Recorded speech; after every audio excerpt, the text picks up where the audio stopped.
Welcome to the Hard Pyre. This is episode 3, A Stranger in the Dark.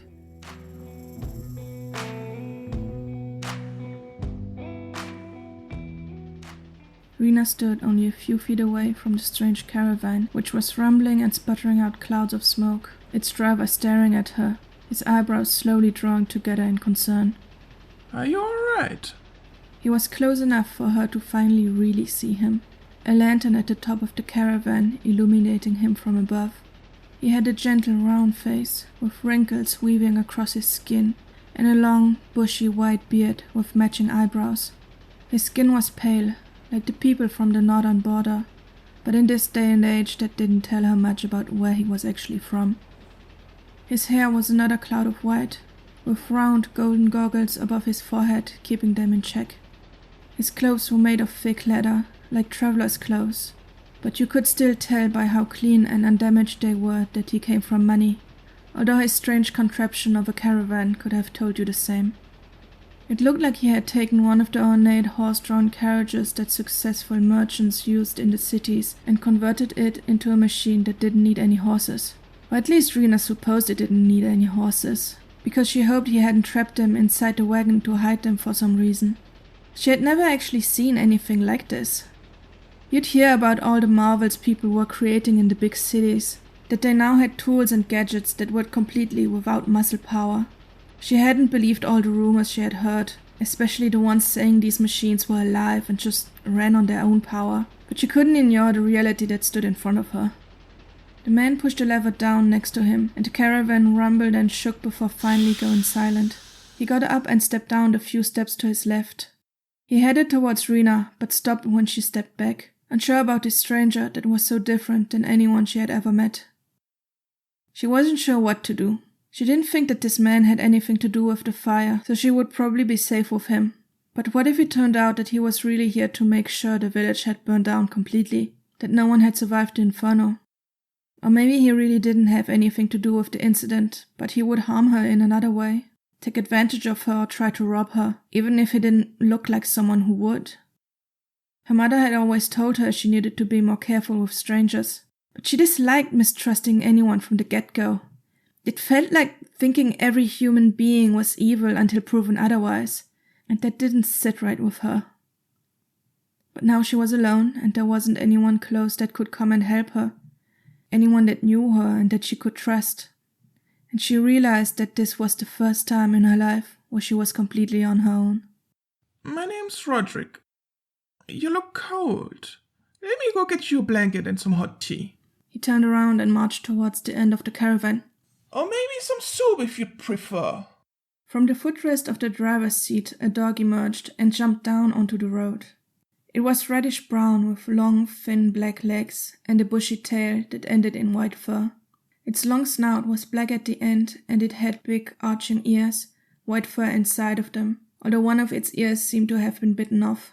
Rena took another step back when she saw the dog, because it looked so different from the ones she had seen in her village. Too long and too thin. But its ears pricked up and its tail started wagging when it saw Rena, and she recognized those signs. She slowly knelt down, keeping her eyes on the dog, and held her hand out towards it. The dog lifted its head, and she could see its nostrils working furiously. Its head went down again, and it carefully came closer to her. "Hi there," Rena said quietly as the dog approached. It stopped in front of her, stretching its long neck to smell her hand before carefully pushing its nose against her fingertips. Rena obliged and stretched herself closer to pet the dog behind its ear, and the dog instantly nuzzled its head into her palm. Ah, I've seen you've met Vincent, the man said as he came towards them, a thick dark blanket under one arm and a closed pot and some sort of metal jar in either hand. He's lovely, isn't he? When I left on my little journey, I thought to myself, Roderick, you shouldn't be out on the road all by yourself. It's dangerous out there. Get yourself a dog that can protect you. And look what I ended up with. He chuckled, setting the pot and the jar down on the ground and stepping around her to put the blanket over Rena's shoulders. Her body went stiff for an instant, as she hadn't expected him to step so close to her. But he quickly stepped away again, not having noticed her change in body language, and her muscles mellowed out again. But I am quite happy with him nonetheless. he continued, getting back to his pot and driving the jar further into the mud so it would stand firmly. I think I'm much better off with a gentle companion than with a hostile protector after all. He brings me a lot of comfort. It makes missing home a bit more bearable. He reached into an inner pocket in his coat and pulled out a metal tin. He popped it open and poured small pieces of coal from its inside into the jar. He put the tin back into his pocket and took a smaller tin box out of another pocket, handing it to Rena. Would you be so kind to start the fire while I go get us some mugs? He told her and stood back up with an expression of discomfort on his face and one hand on his back. Without waiting for an answer from Rena, he turned around and hurried back to the end of the wagon. Rena looked quizzically at the small box in her hand, her other hand still occupied with petting the dog. She wasn't exactly sure what he had just put in her hand, considering all of the other strange things he seemed to have. She flicked the lid open and was relieved to see that it was just a regular tinderbox. She knew how to operate those. She balanced the box on the top of her knees and took the flint and steel in her hand, striking them together until a spark fell onto the pieces of dry bark in the tinderbox. Ah, wonderful, Roderick said as he came back, just as Rena was transferring the small flame from the tinderbox to the coals in the metal jar. He placed 2 dented metal mugs down next to the pot and flicked a switch somewhere on the jar that slid caps away from holes in the middle of the jar. He picked the pot up and gently placed it on top of the fire. We could use some chairs, he said with a frown and hurried back to his wagon yet again. Rena put the tinderbox down next to the mugs and watched Roderick hurry away. She wrapped the blanket tighter around her shoulders. The dog came closer to her, sniffing at the blanket and poking her legs with his nose until Rena relented and started petting him again. A moment later, Roderick came back with 2 wooden chairs. They looked completely out of place on the open road, with their ornate carvings and mother-of-pearl details. They looked like someone had stolen them from one of the royal palaces. Their presence on this mud road leading from one small town to an even smaller town in one of the most rural corners of Velashta, which was in its part one of the most rural provinces of the kingdom, felt like a transgression in and of itself. Rena looked up at this strange man in front of her, seemingly a million things rattling around in the innumerable pockets of his coat, and wondered who he was and why he had decided to drive all the way down here.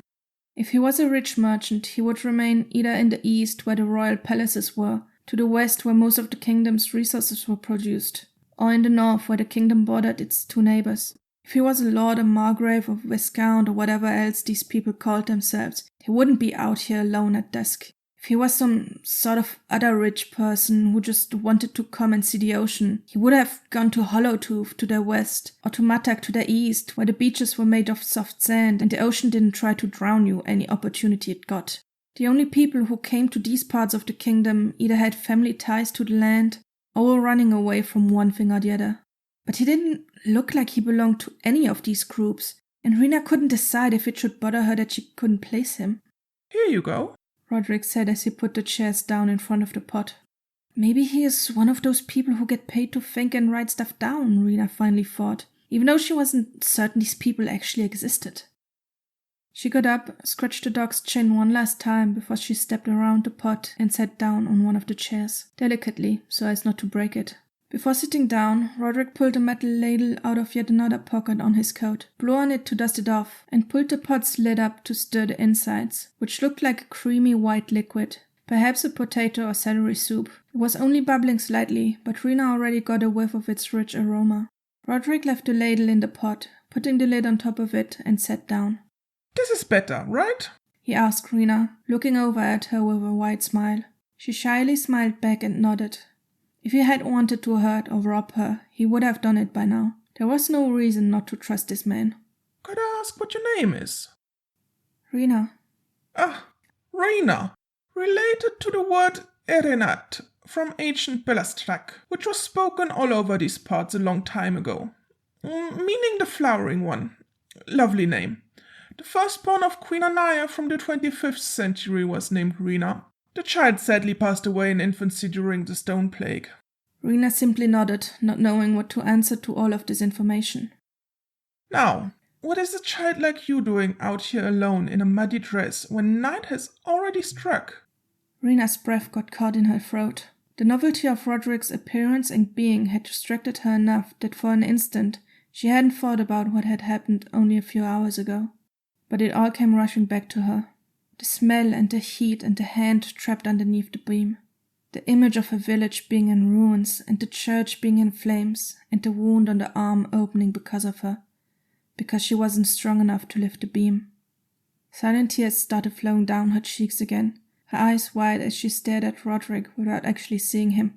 Oh, no, Roderick muttered, his hands coming up towards her but stopping before he actually touched her. Did something happen? Please don't cry. I can help you. We can fix this. Did you get lost? Did someone hurt you? He looked her over, trying to find any injuries. Rena swallowed and shook her head.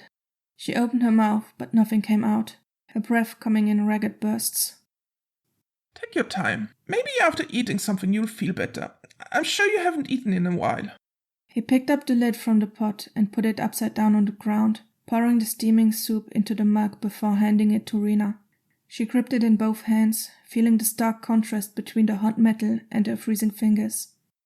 She closed her eyes and breathed in deeply, trying to stop her tears. I am from Ocean's Throw.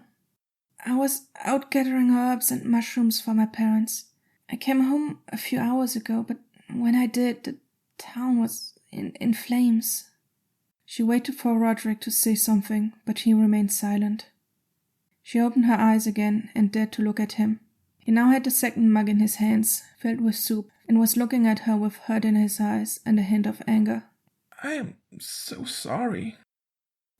I have lived there my entire life. I had a mother and father and 5 siblings, and my uncle and his family lived only a few doors down from us. I went to school there, and I had friends there, and my parents had a mill and bakery, and everything is gone now. Her lips trembled, so she pressed them together, biting down on them. I am so very sorry. There's nothing I can say that will make this any easier for you. Life can be cruel to us sometimes, and we have to carry that burden alone. But if there is anything you need or want, you can tell me and I will try with all of my power to help you. She nodded and brought the soup up to her lips, taking shallow sips from it so she wouldn't spill it. It tasted rich and creamy and salty, like the soups her grandmother would make for special occasions. I couldn't help them, she murmured, placing the mug back in her lap. I wanted to see if I could find anyone who was still alive, or at least bury the people I could find. Because I don't want wild animals to find them first. But I'm not strong enough. Someone was trapped underneath the church and I tried to lift the beam that was trapping them, but it was too heavy and it slipped and I made everything worse. She started crying again, bringing one hand up to muffle her sobs. My love, fear not. They will find peace in their slumber, but you cannot do this by yourself. Even for just the 2 of us, the task is too big. It would take us all night to bury everyone, and I don't think it is safe to go back to your village during the night. The buildings might be unstable, and whoever did this could come back. Without light, we won't be able to find anyone, and I don't want to break your heart further, but the chance of anyone having survived is almost non-existent. We need to get you to safety first and make sure you can rest. Our best option would be to go to Halvent and ask for help. Gather a group of people and come back in the morning. Rena nodded faintly, accepting that this was probably right. They wouldn't be able to see what they were doing during the night, and it was very likely that the houses were too unstable to look through the ruins when it was dark. Even if it didn't feel right to Rena to just leave, there really wasn't much she could do on her own. Do you think someone did this? Rena asked, frowning down at her lap, trying to wrap her mind around what had happened and how something so horrible could have happened in such a short time. I cannot be certain. There's always the possibility of accidental fire spreading from one building to the next, but the chance of it taking over an entire village without someone extinguishing the fire or without people at least running outside and saving themselves is very low. But then again, you would need a certain type of evil to commit such a heinous act, and I truly do not know who that could be. However, I have heard of other accounts of entire villages burning down these last few years. They could all just be coincidences, accidents, just as the tragedy of Ocean's Row could be an accident, but to be certain about that, I would need to investigate all of these incidents, examine what happened here, and read through the official reports of the other villages, but the provinces aren't always very communicative about these things. Rena pressed her lips together and nodded, letting his words run through her head. Who would do something like this? She asked, more to herself than anyone else, unable to even picture anyone who would come to such a tiny village and eradicate it completely, who would willingly murder over 100 people that were barely important enough for the Royal Council to acknowledge their existence. Who knows? I could come up with any number of wild speculations, but I don't think any of that would help you. It will not do any good to rack your brain for an answer that you might never find. Rena looked off into the distance, wondering if he was right, that they would never be able to figure out what exactly had happened and who might be responsible for such an atrocity. But she didn't even know for certain if someone was responsible. It might all just have been a very, very bad accident, and she wasn't certain how she could ever find out what the truth was. She took another sip of her soup, the images of her village in ruins not leaving her mind. Do you have family nearby? Someone you can stay with?